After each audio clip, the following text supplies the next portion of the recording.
जैसा कि हमने पिछले एपिसोड में देखा था कि जो जियांग है वो मिस रूसी को ठीक करने के लिए बाहर जाने का प्लान बना रहा था।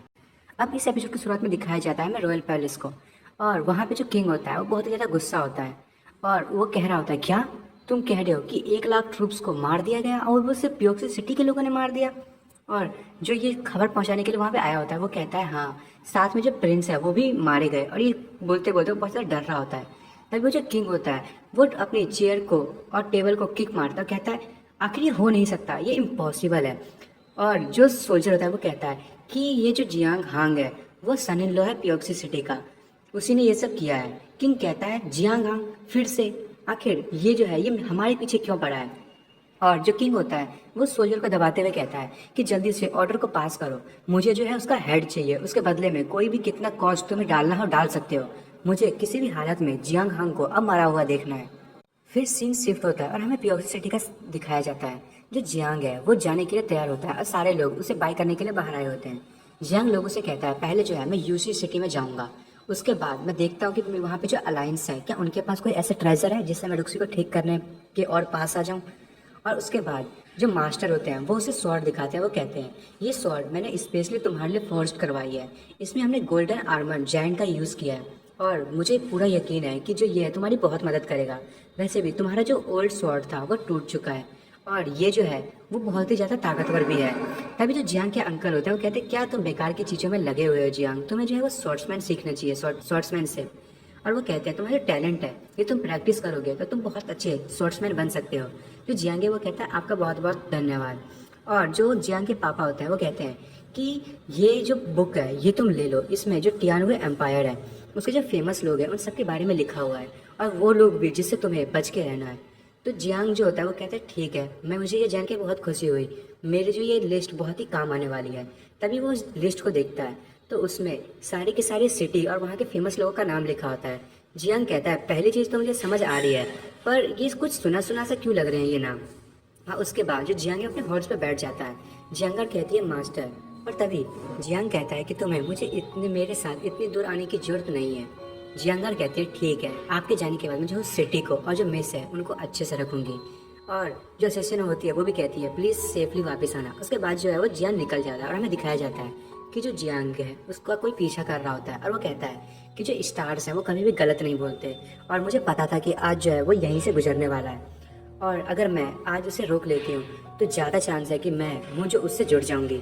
और वो जो है वो जियांग के घोड़े के सामने आ जाता है और हमें पता चलता है कि कोई और लड़की नहीं वही लड़की है जिसको एस्ट्रोलॉजी आती है। पर जो जियांग है उसे इग्नोर करके वहाँ से चला जाता है। तभी वो लड़की कहती है कि स्टार्स जो है वो कभी झूठ नहीं बोलते, मुझे पता है कि वो अब अगले किस रास्ते से जाएगा। और हमें दिखाया जाता है जियांग जो है एक जगह पे खाना खा रहा होता है। तभी वो लड़की उसके पास आती है और वो कहती है हेलो, पर जियांग जो है वो अपना खाना उसे दे देता है भिखारी समझ के। और वो लड़की कहती है कि मैं बेगर नहीं हूँ, प्लीज़ जाओ मत। और जियांग जो है वहाँ से जाने लगता है। उसके बाद वो लड़की उसका हर जगह पीछा करती है। जियांग एक जगह रुकता है घोड़े को पानी पिलाने के लिए, वहाँ भी वो पहुँचने ही वाली होती है कि जियांग फिर से चलने लगता है और वो जो लड़की है वो हर जगह उसका पीछा करती है।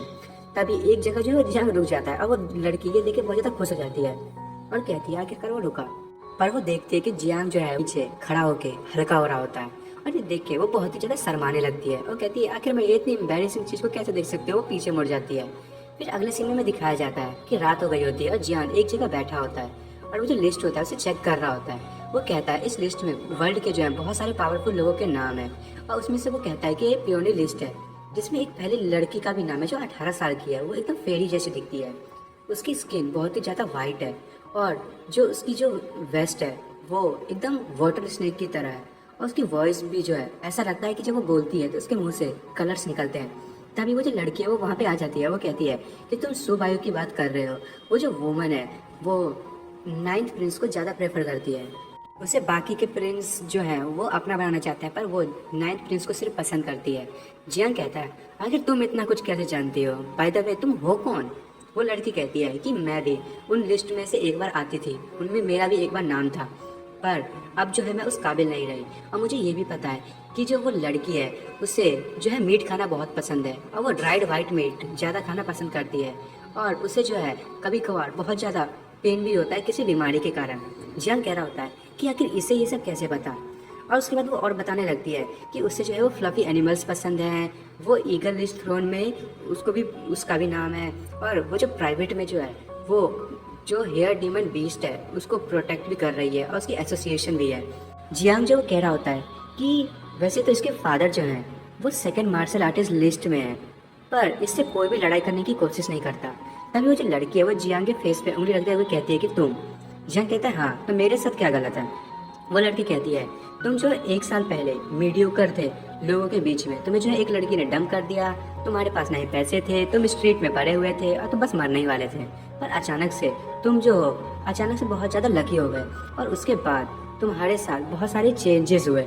और वो कहती है कि सिर्फ इतनी चेंजेस नहीं हुए, तुम्हारी जो हाइट है वो भी 181 सेंटीमीटर तक हो चुकी है, तुम्हारा वेट जो है वो 72 kg हो चुका है और तुम्हारा जो नीचे का पार्ट है वो भी 8 इंच तक हो चुका है। और ये सुन के जियांग जो है वो शॉक हो जाता है। वो कहता है लड़की ये तुम क्या कह रही हो, वैसे तो ये सारी डिटेल सारी सही है। और उसका मुंह जो है वो ढक देता है और कहता है कि इस टाइप की चीज़ें तुम्हें नहीं बोलनी चाहिए, यदि कोई वुमेन ये सुन लेगी तो मेरी एडिक्टेड हो जाएगी मेरे चार्म के पीछे और मुझे जो है अपने गन का बार बार यूज़ करना पड़ेगा। दोस्तों आप तो जानते हो कि मैं जिस मांगा को एक्सप्लेन कर उसमें गन नहीं होता, तो गन का मतलब तो आप लोग समझ ही गए होंगे। जियांग कहता है कि तुम ये सब जानती कैसे हो और तुम जो हो मेरा पीछे क्यों कर रही हो। तभी वो लड़की कहती है मैं जो स्टार्स के थ्रू ये सब जानती हूँ, मुझे स्टार्स ने ये सारी चीज़ें बताई हैं और मैं तुम्हारा बहुत टाइम से पीछा कर रही हूँ, पर तुम जो वो रुकने का नाम ही नहीं ले रहे। और वो कहती है कि तुमने मुझे बैटलफील्ड में देखा होगा, मैं की होंग के जो बगल में खड़ी थी, तुम्ही ने उसे मारा और मुझे बचा लिया। जियांग कहता है तो क्या अब तुम मुझे अपने आप को सौंपने के लिए आई हो क्योंकि मैंने तुम्हारी जान बचाई है ना। और वो कहता है मैं ऐसा नहीं कर सकता, मेरे पास पहले से ही वाइफ है और मैं जो हूँ मुझे इस टाइप का जो ड्रामा है वो बिल्कुल पसंद नहीं है। तभी वो लड़की कहती है नहीं, मैं जो वो वूमेन हूँ जुआन क्लैन की, मैं ऐसे किसी से शादी नहीं कर लेती, मुझे जो है अपनी एबिलिटी मेंटेन करने के लिए अच्छे लोगों की जरूरत पड़ती है। बाय द वे मैं जो हूँ वो वैसे चाहूँ तो तुमसे शादी कर सकती हूँ। जियान कहता है ठीक ही है। और वो जियान कह रहा होता है अगर पता नहीं तुम जो हो मेरा पीछा कर क्यों रही हो। तभी वो लड़की जियान का हाथ पकड़ती है और उसे कहती है मुझे जो है वो स्टार्स ने गाइड किया था कि मैं हमेशा तुम्हारे साथ रहूं। तभी वो जियान का हाथ लेके अपने चेस्ट पे रख देती है और ये देख के जियान जो है बहुत ही ज़्यादा शौक हो जाता है। और वो लड़की कहती है कि अब तुम ही मेरी डेस्टिनी हो, मैं तुम्हें अपना सब कुछ सौंप देती हूँ। और जियान उस तरफ देखते हुए कह रहा होता है आखिर अब मैं करूँ क्या। और वो लड़की कहती है प्लीज़ तुम जैसा चाहो वैसा मेरा यूज़ कर सकते हो। और उसे मास्टर कहती है और जियांग जो है वो पूरी तरीके से कहाँ पर होता है, कह रहा होता है आखिर ये हो क्या रहा है। कि तभी जो जियांग है वो चिल्लाना चालू कर देता है और उसकी जो शरीर है उसमें से ठंडा टाइप की निकलने लगती है। लड़की जो कहती क्या क्या मैं इतनी ज़्यादा अगली हूँ, इसने इतना गंदा रिएक्शन दिया मुझे छूने के बाद। जो जियांग है उसकी बॉडी से जो इलेक्ट्रिसिटी निकल ही रही होती है।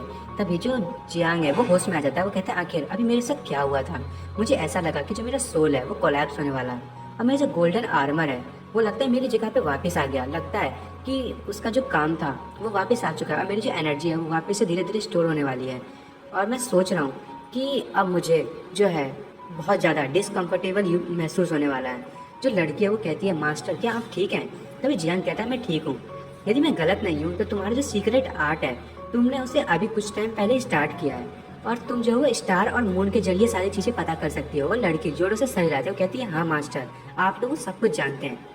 फिर जियांग जो है वो मन में सोचने लगता है कि इस टाइप की स्टार गेजिंग मेथड जो है वो बहुत ही सिमिलर है हेवनली स्टार गेट की तरह, जो कि टियोनलोंग कॉन्टिनेंट सेक्ट में था। और जो वो लोग हैं वो बहुत ही अच्छी भविष्यवाणी करते हैं। मैं जो हूँ वहाँ पे 100 सालों तक था और मैंने जो है इस बारे में बहुत ज़्यादा नॉलेज भी गेन की थी। और वैसे भी रही बात इस सीक्रेट की, यहाँ पे जो है वो 2 टाइप के आर्ट्स होते हैं, एक तो ड्रैगन सीकर और एक स्टार गेजर। जो ड्रैगन सीकर है वो ज़्यादा ताकतवर होता है। तभी वो लड़की कहती है ये दोनों सीक्रेट तो कब के खो चुके थे, आखिर आपको इतनी बड़ी फैक्ट्स कैसे पता मास्टर, आखिर आप हैं कौन। जियांग उसके सिर पे उंगली मारते हुए कहता है अगर तुम मेरे बारे में जानना चाहती हो तो मुझे फॉलो करो और मेरे साथ काम करो, मैं तुम्हें बहुत कुछ सिखा सकता हूँ और ये दोनों आर्ट्स भी।